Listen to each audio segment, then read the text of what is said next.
Tantor Audio, a division of Recorded Books, presents My Ticket to Ride, How I Ran Away to England to Meet the Beatles and Got Rock and Roll Banned in Cleveland, a true story from 1964, by Janice Mitchell. Narrated by Janet Metzger. Publisher's note: in this audio edition, you may hear references to visual elements present in the print and e-book formats of the book. The best way out is always through. Robert Frost. Part 1. I Want to Hold Your Hand. Chapter 1. It was Christmas break, 1963, and I sat in the kitchen trying to stay awake while writing a homework essay. Homework during break just wasn't fair, but it had to be done. I turned on the large portable orange and white radio that was my lifeline to the outer world, pointed the telescoping chrome antenna toward the window, and turned the dial to 1420 WHK. Some of the popular songs on Cleveland radio that week were Since I Fell for You by Lenny Welch, Deep Purple by Nino Tempo and April Stevens, and I'm Leaving It Up to You by Dale and Grace. Pretty tame. The liveliest song going was Louie Louie by the Kingsmen, a song that kids weren't supposed to listen to because some adults thought it was suggestive. I didn't even know what suggestive meant. The radio stations played it, and we danced away. Instead of working on my essay, I tapped the sharpened tip of my yellow No. 2 pencil to the beat of There I've Said It Again by Bobby Vinton. I had nothing against Bobby Vinton, but the tune was kind of boring. Then Popsicles and Icicles by the Mermaids. I'd heard it about 1,000,000 times. I glanced down at the few sentences I'd written and stared out the kitchen window at the dark gray winter Cleveland sky. The wind whistled through the trees, and, as usual, it was cold and snowing. Dominique by the Singing Nun came on. She sang it in French, so I didn't know what she was saying. But she had a sweet voice and accompanied herself on an acoustic guitar, which was cool for a nun. Even though teens couldn't dance to it, the song was the number 1 spot on the Billboard Top 10. As an Irish Catholic girl who went to a Catholic girls' high school with nuns as teachers, I had to love this song or risk going straight to hell upon death, or maybe even sooner. All the nuns went wild, so to speak, over this accomplishment by one of their own. I heard a nun or two humming the tune as they passed by in the school hallway, amid the normal nuns-wearing habits sounds, the jingling of keys, rosaries, and crucifixes. I turned the dial from WHK to KYW. A new disc jockey, Jerry G., had just arrived at KYW from Chicago. Chicago, the big city I knew of only because that's where my mother went with her boyfriend after abandoning her 3 children and husband. I didn't hold that against Chicago, though. Maybe, I hoped, this new disc jockey brought some records with him that we hadn't heard yet in Cleveland. Jerry G. was on, announcing a new group with a one-word name. Beagles? I didn't hear the name clearly. Then, a sound I'd never heard before. The guitar chords and harmony electrified me. I jumped up from my kitchen chair, grabbed the radio with both hands, and held it close, straining to hear every note, every word. The song was, I Want to Hold Your Hand. After the song finished, Jerry G. announced the group's name again, and that was the Beatles.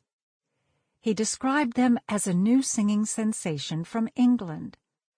I almost knocked my chair over as I lunged for the yellow telephone on the kitchen wall. I grabbed the receiver and called the station. Busy. I redialed. Busy again. I must have dialed the number 12 times, hoping to speak to Jerry G. and ask him to play the Beatles song again, but I couldn't get through. Every kid in Cleveland must have been calling. The Beatles. I wanted to hold their hands, too, and right then.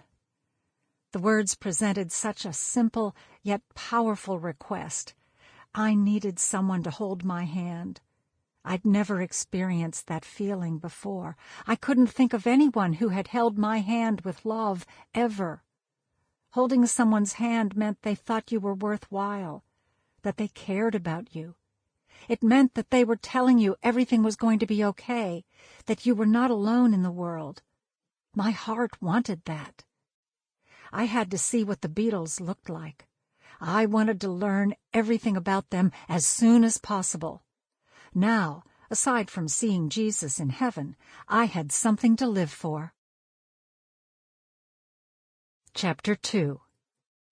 I'm the first of 3 children.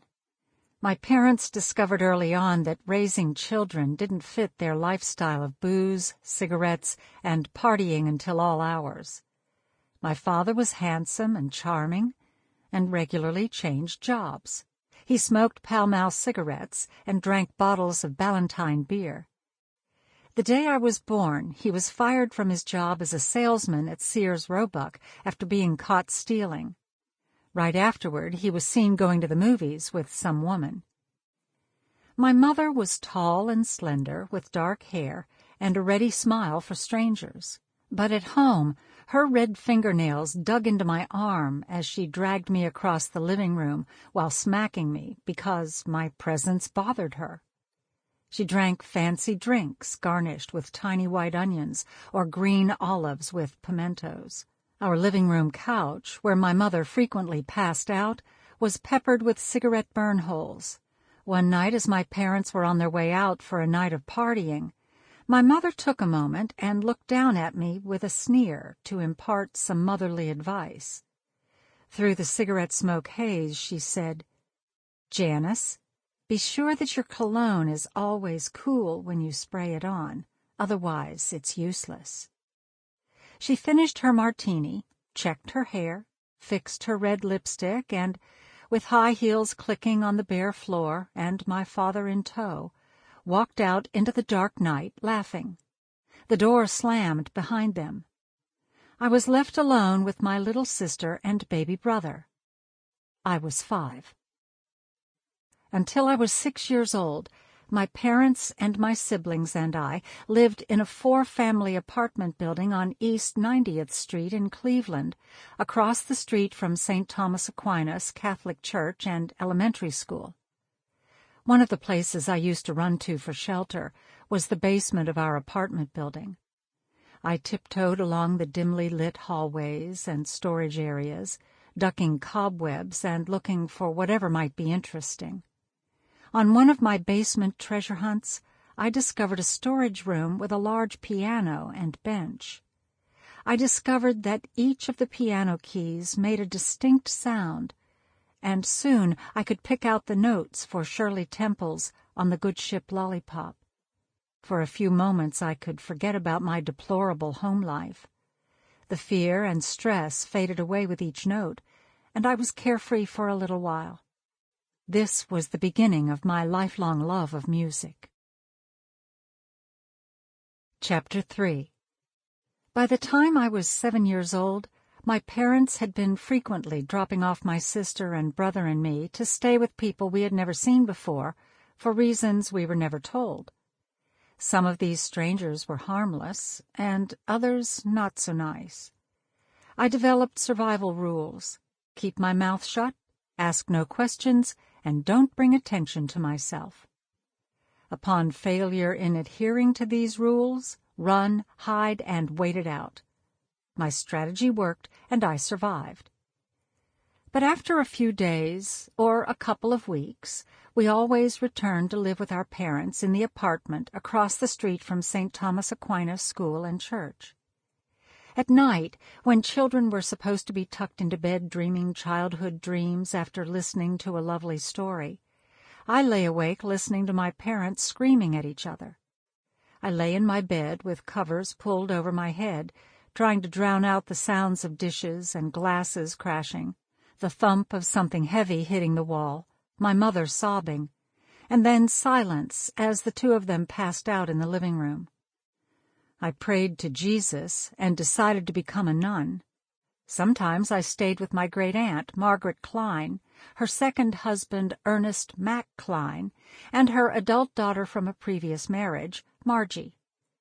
They lived nearby on East 86th Street. I called my great-aunt Tootsie Roll, or Toots, because she was sweet as candy to me. Staying with them was a wonderful break. Everything in their house was clean, and there were 3 meals a day. I'd skip out the door for school with a brown bag filled with a sandwich, an apple, and a jar of milk. After school, I would go back to my parents' apartment.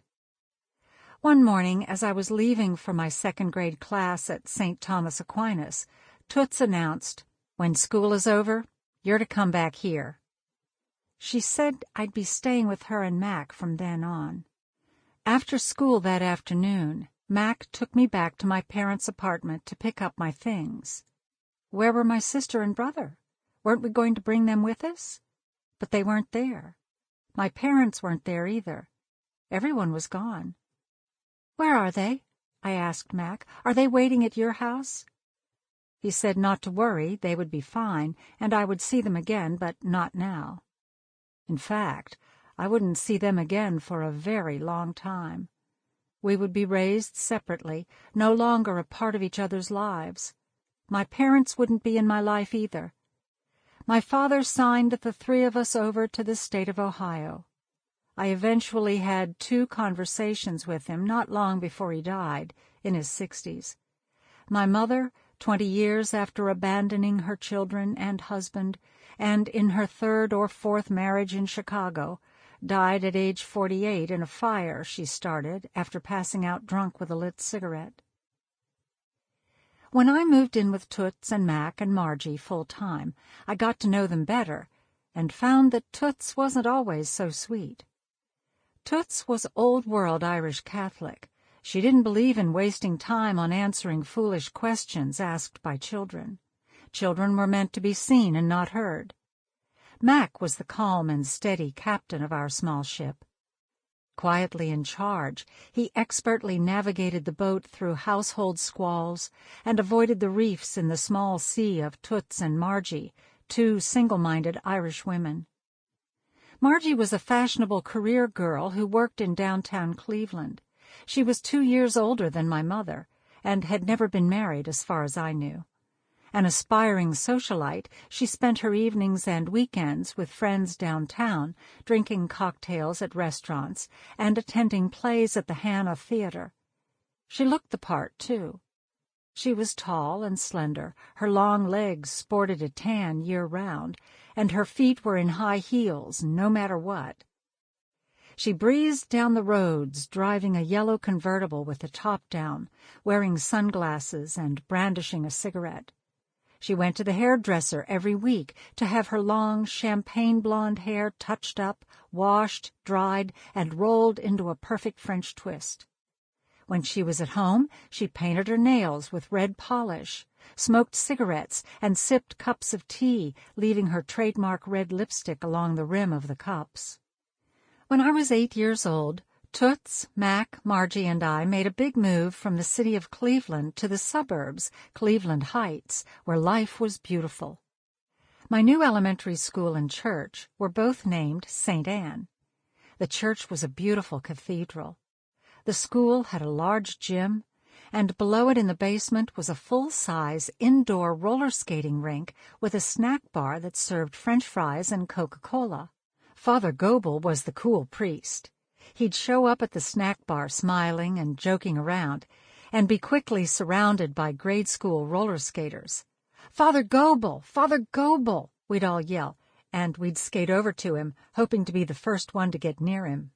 I had my own white lace-up skates with pom-poms and a case to carry them in. I was one of the fastest skaters and won ribbons in speed competitions.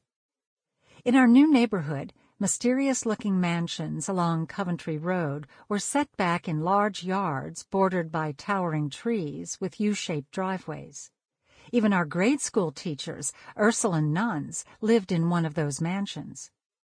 We lived on more modest Renrock Road, upstairs in a 2-family house. My bedroom was the corner sunroom. It had 6 windows, its own door from the outside hallway, and French doors that opened to the dining room. The daily routine of the household gave me a chance to feel settled. Having school friends and neighborhood friends come over to our house wasn't encouraged, but I was content going to their houses. I liked to read, bike, and take walks. The chaos of my early childhood faded. We barely went anywhere as a family, except church, the occasional visit to Toots's son, daughter-in-law, and grandson, and the rare drive to visit Mac's son in Massillon, Ohio. Sometimes we visited the Peoples family, who were longtime friends of Toots. One of their relatives was an Ursuline nun who was the principal at Ursuline Academy of the Sacred Heart, a Catholic girls' high school I would eventually attend. St. Anne Church and St. Anne Elementary School were just down the street and across busy Cedar Road from our house. The church was open all the time. When I felt worried, I went there, down to the lower-level chapel. In the quiet darkness, I'd sit on the floor in the hallway outside the chapel, lean back against the cool, soothing marble walls, and think. I was free to think about anything, and it was okay to talk to God about whatever was on my mind. My life felt almost perfect. Chapter 4. The little bit of luck I was born with served me well. I had my Uncle Mac now full-time. A black cigar box bearing the words "Ology Cigars" sat on a table near his cushiony living-room chair. Part of a cigar, chewed up, dark brown, always rested in an ashtray within arm's reach, waiting for him to resume his newspaper reading and cigar chewing time. Margie hated it. I cherished it. Every time I saw his cigar, I felt joy, knowing my uncle was in my life. Mac was kind, patient, and fun. "Eins, zwei, drei," he said while we were driving someplace. This is how you count to 10 in German. Eins, zwei, drei, vier, fünf, sechs, sieben, acht, neun, zehn. I happily recited for my uncle. He laughed. His was a happy laugh that made me feel sunshine in my heart. Now you will always know how to count from 1 to 10 in German. That's a good accomplishment. Sometimes Mac sang German songs. "Sing with me," he said. "Ach, du lieber Augustin." It was a popular German and Austrian children's song with the same tune as the nursery school song, "Did You Ever See a Lassie?" We sang and laughed. All it took was one song to instantly make me feel free and happy and forget anything that was bothering me. On Sundays, Mac and I read the funnies together. Our favorite comic strip was the Katzenjammer Kids. The best part was Mac reading the words out loud with an exaggerated German accent to make me laugh. We were like Heidi and the grandfather in the Shirley Temple movie Heidi. No one could take our happiness away. I'm not saying there weren't bumps along the way. Obedience was the Irish Catholic child's requirement. The unspoken rule was, don't ask questions if you know what's good for you. Once, Toots thought I had raised my voice, which was forbidden. Although I wasn't aware of raising my voice, I was ordered to sit on a hard chair in the corner of the dining room and repeat in a seemingly endless loop, "A young lady never raises her voice. She always speaks very quietly." Growing up under the forced, silent obedience of old-world Irish Catholicism was oppressive. The pressure fanned a small flame of rebellion in me. It wasn't that I didn't love my great-aunt. I did. But since moving in with her full-time, I always felt like I was on the outside of her love and attention, and there was no way in. Toots had a wooden buffet table in the dining room. In the top drawer on the right, there were clear plastic tubes with silver screw-on tops. The tops had narrow slots in them. Each tube was labeled nickels, dimes, quarters. I watched her feed the coins into the tubes and listened to each one clink into place as the stack grew. "Don't get any ideas," Toots said. "Billy is my priority." Billy was her only grandchild, her son's son. "We're saving up for him to go to West Point." Billy's bedroom at his home was decorated with Civil War-themed wallpaper and lamps and military decorations. I don't think Billy was allowed to imagine any future other than attending West Point. Toots's announcement, although it stung, gave me some relief in an odd way. It explained something I hadn't understood. As hard as I had tried to get Toots's attention and approval, I had never been able to. Now I realized I never would. She let me live in her home and help her with laundry, dishes, and dusting, but there would be nothing more. This was the first formal declaration of my standing in Toots's home, but it wouldn't be the last. My Uncle Max saw me in a different light. He made me feel like I was a normal, carefree child, just being silly and having fun. I admired how he quietly persevered and prevailed in our little household. "Now, now, Margaret," he would say to Toots when she got upset about something, and she would stop right away. Mac always had the final word. His gentle ways and calming influence made life beautiful for me. Mac taught me to ride a bicycle at our first house on Rexwood Road. The bike wasn't much to look at. It was from some friends of Toots who occasionally gave me second-hand clothes, a bike their daughter had outgrown and apparently not maintained very well. At least it was a girl's bike, but it was way too big. Still, I was determined to master this blue beast. As Max steadied the bike, I managed to push myself up onto the seat, but I couldn't reach both pedals at the same time. I rode standing up, wobbling along the sidewalk. My neighbor Ellen, who always had the newest and best clothes, was on her own brand-new bike. "Look at Janice on that ugly old bike," she called out. "Don't pay any attention to her," Max said. With his steady hand and encouraging words, I could conquer anything. Mac never went to church with us. He never went to any church. My heart would sink when Toots, Margie, and I would leave for Mass at St. Anne. "Mac, can't you come with us?" I'd ask. "No, you go on. I'm fine here." I'd look back at him sitting in his chair reading the newspaper and chewing on his cigar. Sometimes I worried that he might not make it to heaven because he wasn't Catholic. I was well aware that non-Catholics were supposed to go to hell when they died. But surely Mac had a special dispensation. Why would God send him to hell? He was the best person I ever knew in my life. God wouldn't do that to him. Mac had been an expert tool and die maker. A retirement plaque with a tool he had used, mounted on a wooden base with an inscription on it, stood on his bedroom dresser, right in the center. After we moved to Renrock Road, he worked as a school crossing guard at St. Anne's. I loved going to school at St. Anne's. I wore a uniform, white blouse and blue jumper with the school emblem stitched on the bib. The emblem was SAS, with the A larger than the other two letters. Saddle shoes, brown and white or black and white, were mandatory. I wore mine with pride. To get to school, I walked to the corner of Stillman Road and Cedar Road, just a block from our house on Renrock. This was Mac's corner. I beamed as I watched him hold up the red and white stop sign, made sure the cars stopped, and walked with us kids across the street. "That's my uncle," I would say to the other kids. In the winter, he wore a dark blue cap with a brim like a policeman's hat, thick earmuffs, a long, heavy navy blue coat with big round buttons, a scarf tucked into his coat, huge gloves, and boots with buckles. Even on the coldest day, Mac was my sunshine. Finally, life was good. For the next 7 years, I was happy. On Tuesday, March 11th, 1963, at 6 a.m., everything changed. "Wake up! Wake up!"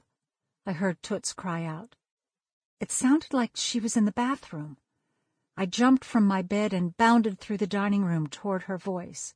She stood in the bathroom doorway with a wet washcloth in her hand.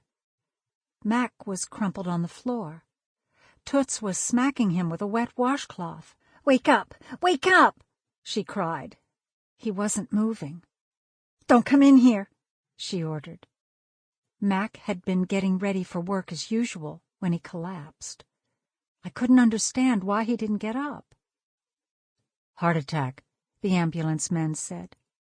I stood silent and in shock. They wheeled a large black bag on a gurney through the dining room, past my bedroom, and away. Mac's face was covered up inside the bag. I needed to see him and lean my head on his shoulder just one more time. "Uncle Mac, please wake up. I need you," I wanted to cry out. But he could no longer hear me. I ran into my bedroom and threw myself face down on my bed and sobbed. This was the sunniest room in the house, but the sun would never shine again for me. My world went black. Indescribable pain stabbed me in my head, heart, and stomach. I didn't want to stop crying. How could I live without him? Margie came into my room and perched on the end of my bed. "You loved him, didn't you?" She sounded surprised that I could love anyone. I was stunned that she had come into my bedroom. She'd never done that before. She spoke to me as if I were a human being. Another shock. I hated that she saw me being so vulnerable. Of course I loved him. He was the kindest person I had ever known. And he was gone. I wanted her out of my room, but I couldn't speak. I just wanted to be left alone. I was 15 years old, and my life was over. After Mac died, we moved to the second floor of another two-family house on Belmar Road, still in Cleveland Heights. It was about a 15-minute walk from Renrock Road, but I might as well have moved to Mars. I missed my sunny bedroom, my house, my neighbors, my friends in the neighborhood, and being across the street from St. Anne's. Most of all, I missed Mac. Toots became ill and depressed and began to experience memory loss. She would often say she was waiting to die. It was so incredibly depressing to me to hear that. I felt helpless. Margie quickly rose to the level of tyrant. She made it clear that she had never approved of Mac and was thrilled that he was gone. When Mac was alive, Margie hadn't come home often for dinner. Instead, she hung out with her friends. But with Mac gone and Toots not well, Margie was home more, trapped by a sense of duty that was cutting into her social life. She clearly resented it. She never lifted a finger to help Toots, but instead would yell at her and complain that the potatoes were too cold, the tea was too hot. She told me that the only reason I was allowed to live with them was to help Toots clean. The hole Mac left was becoming increasingly filled with illness, anger, and isolation. I started to feel desperate in a way I couldn't understand. Toots had always baked from scratch. When I was young and started staying overnight at her house, I often found her in the kitchen whipping up something so delicious it didn't even matter what exactly it was.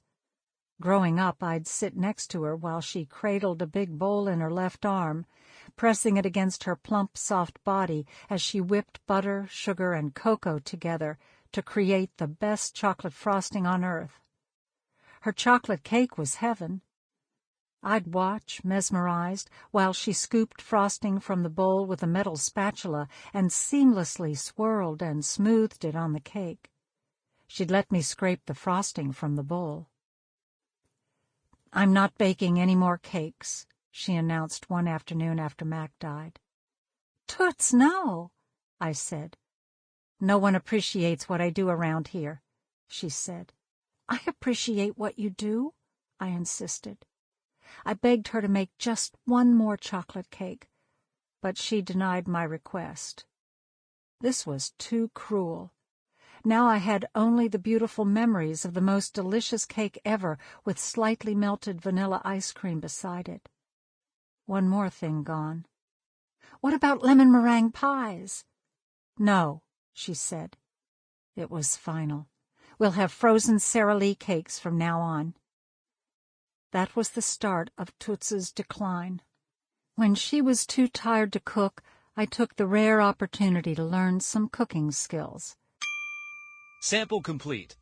Ready to continue?